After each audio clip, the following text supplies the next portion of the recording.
Before we get started, if you haven't beaten the World of Light yet, perhaps click away because I will be covering the entire story. With that being said, let's begin. Hello YouTube and welcome to Game for Thought, the only channel where that's acceptable wordplay on food for thought. Today's topic is going to be Super Smash Bros. Ultimate and the World of Light. The World of Light is Smash Ultimate's story mode, and it puts a lot more emphasis on gameplay than story. After all, its entire story is packed into 7 cutscenes with a total length of about 14 minutes and 42 seconds. Trust me, I counted. Despite this lack of emphasis on the story, the World of Light still adds quite a bit to the lore of Smash Bros., adding in 2 new villains, Galeem and Darkon. Galeem and Darkon both control armies of Master Hands and Crazy Hands. Hands which have always acted as the top dogs of Smash Bros., so the game goes to great length making it clear that Galeem and Darkon are 2 of the most powerful threats the Smash Bros. Universe has ever faced. After all, Galeem killed almost everyone when it was first introduced, while Darkon is a giant eye surrounded by dark tentacles, and if that doesn't scream power in a Japanese game, I don't know what does. However, the World of Light also continues a hidden narrative that has been ongoing since Smash 64. Before we can actually get around to explaining this narrative though, it's also very important for us to establish that Super Smash Bros. Started in the mind of a child. This has long been established, and Super Smash Bros. Director Masahiro Sakurai even confirmed it during the final Smash Direct. While we're on the topic of Sakurai, it's also a popular theory that the kid in question is actually Sakurai himself. At least for the moment, I would ask that you ignore this theory. While I won't say it's wrong, I personally believe that the identity of the kid does not actually matter, but that's a theory for another video. At least for now, I will be referring to the kid as Bob. So now that we have that base covered, it's time to look at this hidden narrative I've been mentioning. We start back in Smash 64. At this point, Bob is only a child, as evidenced by his room. We're introduced to Master Hand, the embodiment of creativity within the Smash universe. We see Master Hand set up a fight between 2 dolls, and set up the desk to become the Mushroom Kingdom. Master Hand is a constant presence throughout the Smash series, and it's also one way that Bob represents himself within his imagination, a fact which becomes very important later on. With that being said, there's not much more to look at in Smash 64, so let's move on. In Melee, Bob is a bit older, and we're introduced to Crazy Hand, Master Hand's, well, crazy alter ego. Crazy Hand is the embodiment of Bob's destructive impulses, and while it might sound like Master Hand and Crazy Hand would be dire enemies, they have always worked together, fighting side by side. This makes sense when you consider that they are both 2 different aspects of the same thing, Bob's mind.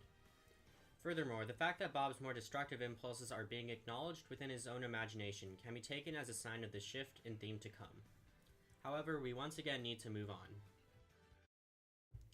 The story starts to really pick up in Brawl. Brawl has its own story mode called the Subspace Emissary. Now, the Subspace Emissary has a lot going on, but I'm going to skip a lot of it because most of it's irrelevant anyway. The first thing we need to look at is Taboo. Taboo, as its so cleverly veiled name suggests, represents a societal taboo, along with the peer pressure associated with it. You know, those things you aren't supposed to do even though they aren't officially against the rules, such as, say, how it's considered weird for people to play with toys as they get older. Yeah, Taboo represents that. And Bob has definitely been getting older, and by now he's likely either an adult or about to reach adulthood. Anyway, Taboo takes control of Master Hand, which represents Bob, to enact a plot to destroy the world, which is Bob's imagination. He does this through the use of subspace bombs, which take parts of the world and transform them into subspace, which is the void, as well as by creating an army of monsters made from shadow bugs, the dark dust bunny looking things, and by turning all of the fighters back into the trophies that they are in the real world, the toys that Bob plays with, both by tricking the villains into turning the heroes back into trophies, and via his off waves, his most powerful attack. All of this happens as Bob continues giving in to peer pressure. The Subspace Emissary is more than just a story of a plethora of video game characters banding together to take out the big bad. It's the story of a person's mind subjected to peer pressure to stop playing with toys, played out as the story of a plethora of video game characters banding together to take out the big bad, and to save the world, which is Bob's imagination, from being sucked up in the void of maturity. However, Brawl ends with Bob overcoming this pressure, and the ending scene sees all of the characters standing on a cliff overlooking the ocean at a sunset. We're going to want to hold on to this image, and not just because happy thoughts are good, but also because it becomes very relevant a bit later on.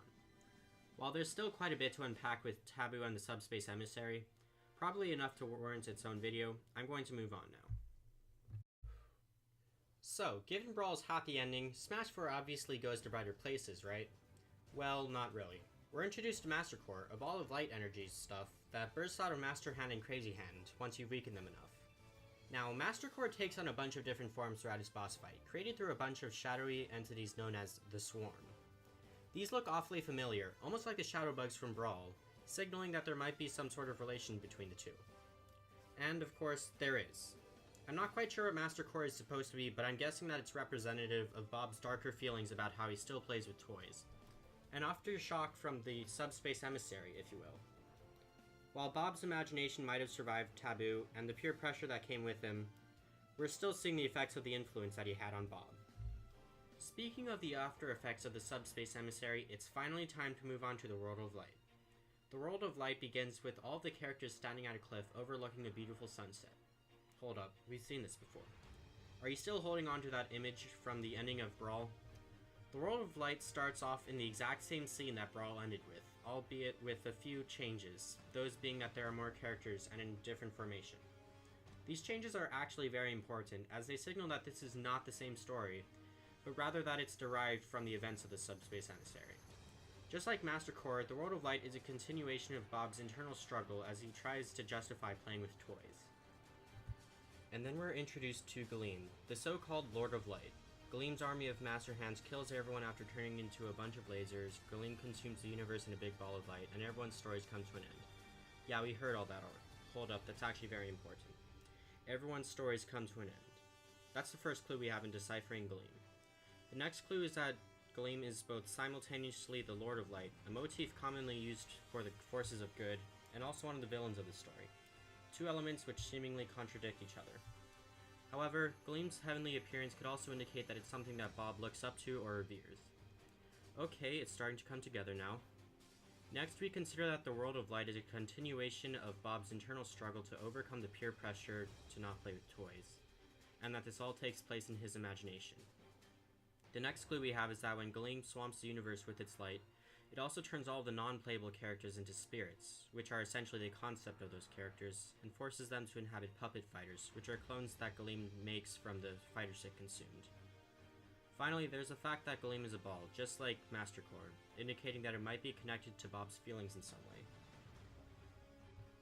Going back to the stories coming to an end, I'm guessing that the stories in question are Bob's own stories, the stories he's made up while playing with his toys all of these years. Looking at Galeem's army of Master Hands, the embodiments of people's creativity, there's a strong indication that Galeem is connected to creation somehow, which would seemingly contradict the fact that Galeem is essentially destroying the fighters' stories.